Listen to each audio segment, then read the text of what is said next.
कांग्रेस के senior leader Pramod Tiwari ने कहा है कि कांग्रेस पूरे मुल्क में आज़ादी की दूसरी लड़ाई लड़ रही है। उन्होंने कहा कि हमारे बुजुर्गों ने आवाम के बुनियादी हुकूक हासिल करने और माशी बदहाली के खिलाफ पूरे मुल्क में जद्दोजहद की थी।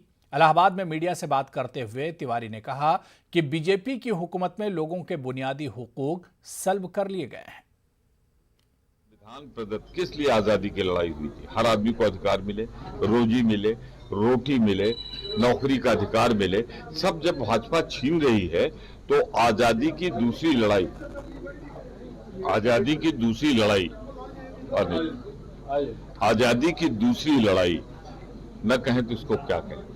जो स्वतंत्रता संग्राम सेनानियों ने दिया तो भाजपा ने छीन लिया, तो अब उसको बहाल कराने के लिए हम लड़े। अगर तो निश्चित रूप से उसको हम आजादी की दूसरी लड़ाई कह रहे हैं और विश्वासपूर्वक कह रहे हैं और दोहराते हुए कह रहे हैं।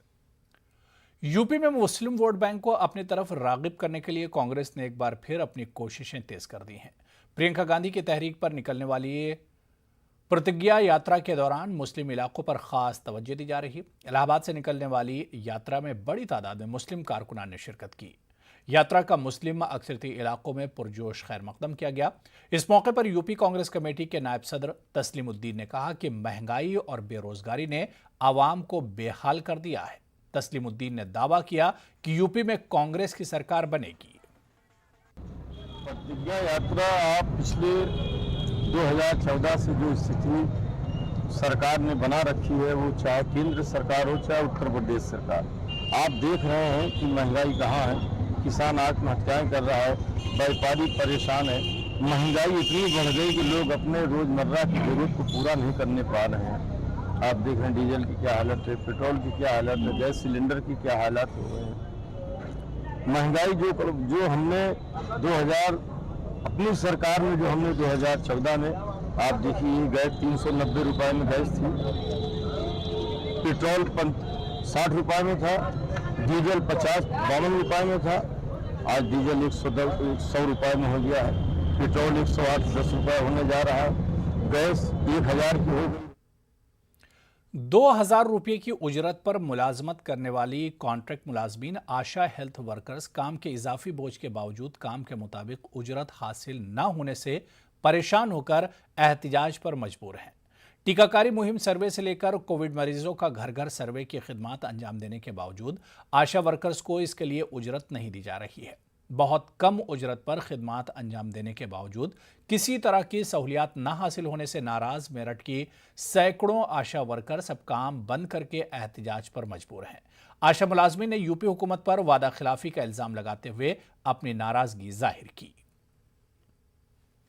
परमानेंट एम्प्लॉयमेंट और उजरत को बढ़ाने की डिमांड को लेकर जो आशा वर्कर्स हैं, इनका प्रोटेस्ट लगातार 2006 से जारी है। लेकिन हर सरकार आती है, वो वायदा तो करती है इनसे, लेकिन उस वायदे पे खरी नहीं उतरती और इनकी डिमांड को नहीं माना जाता। अब इलेक्शन से पहले एक बार फिर आशा वर्कर्स जो हैं वो अपने मुतालबात को लेकर यहाँ पर कलेक्ट्रेट पर धरना देने को मजबूर हैं और लगातार कई दिनों से इनका ये प्रोटेस्ट जारी है।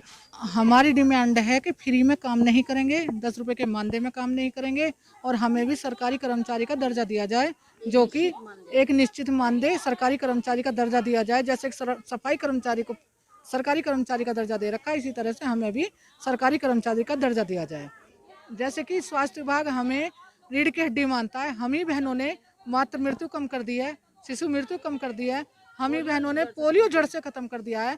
सरकार को हमारी पता है कि हम क्या चीज़ है, लेकिन फिर भी सरकार हमारी मांगे मानने के लिए तैयार नहीं है। कोविड में आपने इतनी ड्यूटी की है, किस तरह से ड्यूटी की और क्या आप लोगों को उसका मिलता था कुछ?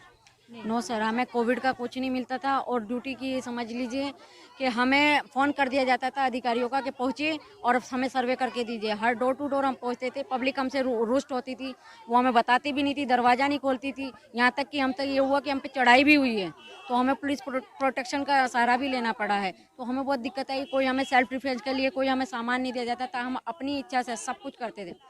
और जी जब कोई कोविड का केस निकल जाता था, उसकी देखरेख के लिए हमें भेज दिया जाता था कि जाइए आप उनको दवाई भी दे के आइए, उनका अच्छे से रख रखाव कीजिए, रेड पेपर उनके घर चिपका कर आइए और उनका ऑक्सीमीटर या उनकी ये जो है चेक करके आइए कि उनकी पल्स वगैरह, ये सब काम हमसे, अगर हमें इतना ट्रेन कर दिया, एक डॉक्टर का काम हमें कोविड में दिया गया है, तो फिर हमारा मानदेय क्यों नहीं बढ़ाया जाता है, या फिर हमें फिक्स सैलरी क्यों नहीं कर रहे राज्य का। वादे कर देती है कि अब की बार तो आशा बहने के महिलाओं के ऊपर काम किया जाएगा, कुछ नहीं कर रही है ये सरकार। हम अपनी राज्य कर्मचारी और नियमित न्यूनतम मानदेय के उसमें हम धरना प्रदर्शन कर रहे हैं, और जबकि कोविड में हम फ्री में ड्यूटी कर रहे हैं, हर चीज़ हमारे से काम लिया जा रहा है, जो एनएम का काम है वो भी हमसे लिया जा रहा है एक, और हमें उसका भी न्यूनतम मानदेय भी नहीं दिया जा रहा है। सर, हम एक रिक्वेस्ट और चाहते हैं कि अगर हमारा फिक्स मानदेय नहीं होता तब तक हमें काम के लिए ना कहा जाए।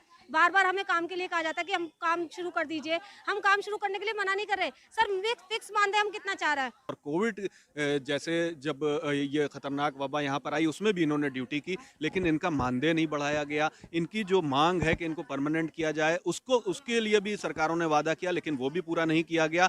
अब अपने मुतालबात को लेकर ये आशा वर्कर्स जो हैं वो प्रोटेस्ट को मजबूर हैं, और इलेक्शन से पहले यही चाहती हैं कि गवर्नमेंट सिर्फ ऐलान ना करे बल्कि इनका मानदेय बढ़ाए और इनको जो वायदा किया था उस पर अमल करे। तंजीर अंसार, न्यूज़ 18, मेरठ। एनजीटी और सुप्रीम कोर्ट की हिदायत और पाबंदी के बावजूद दिवाली पर गैर कानूनी तरीके से पटाखों का कारोबार होता है। ऐसे में दिवाली से पहले पुलिस इंतजामिया की जानिब से पटाखों की गैर कानूनी खरीदो फरोख्त के खिलाफ मुहिम चलाई जाती है। इसी सिलसिले में मेरठ पुलिस ने भी गैर कानूनी तरीके से स्टॉक किए गए आतिशबाजी और पटाखों का बड़ा जखीरा बरामद किया। थाना दहली गेट इलाके के एक गोदाम पर छापा मारते हुए पुलिस टीम ने 25 से 30 लाख कीमत के पटाखे बरामद किए। दहली गेट थाना क्षेत्र में हम लोग पैदल गश्त कर रहे थे, उसी दौरान दुकानों को भी देखभाल कर रहे थे और नज़र पड़ी कि एक जगह पटाखे की कुछ गत्ते दिख रहे हैं। फिर दुकान के अंदर हम लोग तलाश के लिए गए और तलाशी में देखा गया कि पीछे पूरा उसका गोदाम था जिसमें उसने बहुत सारे पटाखे रखे थे। तो उन पटाखों पर जो छपे हुए थे स्टिकर्स, उसमें ये लिखा हुआ था कि शिव काशी मेड। तो प्रथम दृष्टया ये लगा कि तमिलनाडु से सप्लाई किया गया और उसके पास लाइसेंस तलब किया गया। सिटी मजिस्ट्रेट साहब को भी उसमें अवगत कराया गया, तो लाइसेंस उसके पास नहीं था, जिसके बाद ये मान लिया गया कि वो अवैध तरीके से इसका भंडारण किया। उत्तर प्रदेश में जैसे जैसे इंतखाबात का वक्त नज़दीक आ रहा है, वैसे ही पार्टियां भी अपनी कारकर्दगी में इजाफा कर रही हैं। जनसत्ता दल के लीडर रघुराज प्रताप सिंह उर्फ राजा भैया आज अलीगढ़ जनसत्ता दल के कारवां के साथ पहुंचे, जहां उन्होंने पार्टी के कारकुनान के साथ मीटिंग की और असेंबली इंतखाबात के ताल्लुक से तबादला ख्याल किया। हमारा सौभाग्य रहा कि कई मुख्यमंत्रियों के साथ काम करने में, उनके मंत्रिमंडल में सम्मिलित होकर के काम करने का अवसर मिला। सम्मान करते हैं। प्रियंका गांधी महिलाओं को जगह देंगे इस बार। आपको लगता है कांग्रेस का कोई वजूद है? 40% की बात कर रहे हैं। नहीं, आपको लगता है कि जो ये कह रहे हैं उनका अपना नज़रिया है, ठीक है। महिलाएं तो बराबर की हकदार होती हैं पुरुषों में, कहीं कोई। अच्छा, बहन जी भी थोड़ा सा आगे आई है, क्या कहेंगे बहन जी के विषय? बहन जी आगे आई हैं, बसपा लगातार मेहनत कर रही है। देखिए, चुनाव है, हर दल मेहनत कर रहा है, सभी लोग, हम लोग भी देखिए, आप सभी समर्थक, सभी शुभचिंतक, सब लोग मेहनत कर रहे हैं।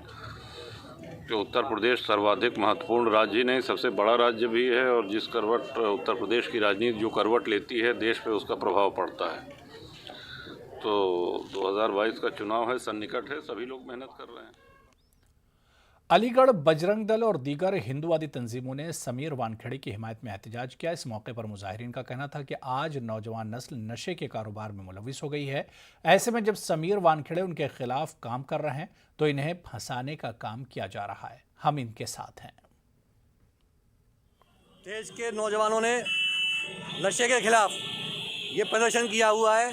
जो जिहादी शक्तियाँ देश को नशे में डालना चाहती हैं, उसके खिलाफ ये प्रदर्शन है। और समीर वानखेड़े जी, जिन्होंने इस कारोबार को ख़त्म करने के लिए पूरे जान से लगा दी, उनके ऊपर कार्रवाई खुद करने की बात जहाँ तक है मालूम पड़ रही है। तो ऐसा ना हो, इसके लिए हम उसके समर्थन में यहाँ पर ये कार्य कर रहे हैं। उनके समर्थन में ये प्रदर्शन किया गया है। क्या किया जाए? यहाँ सैकड़ों युवाओं ने उनकी नारेबाजी की है कि समीर वानखेड़े के सम्मान में हम सब लोग उनके साथ हैं। एमआईएम के कौमी सदर असुद्दीन ओवैसी आज पहली बार उत्तराखंड पहुंचे, जहां नारसन बॉर्डर पर कारकुनों ने पुरतपाक इस्तकबाल किया। इसके बाद बाय रोड पेरा कलियर साबिरपाक की दरगाह पहुंचकर चादरपोशी की। उन्होंने मुल्क और रियासत के लिए अमन की दुआ की, लेकिन इस दौरान दरगाह में अफरा तफरी देखी गई और ओवैसी ने भीड़ में मीडिया से बात तक नहीं की।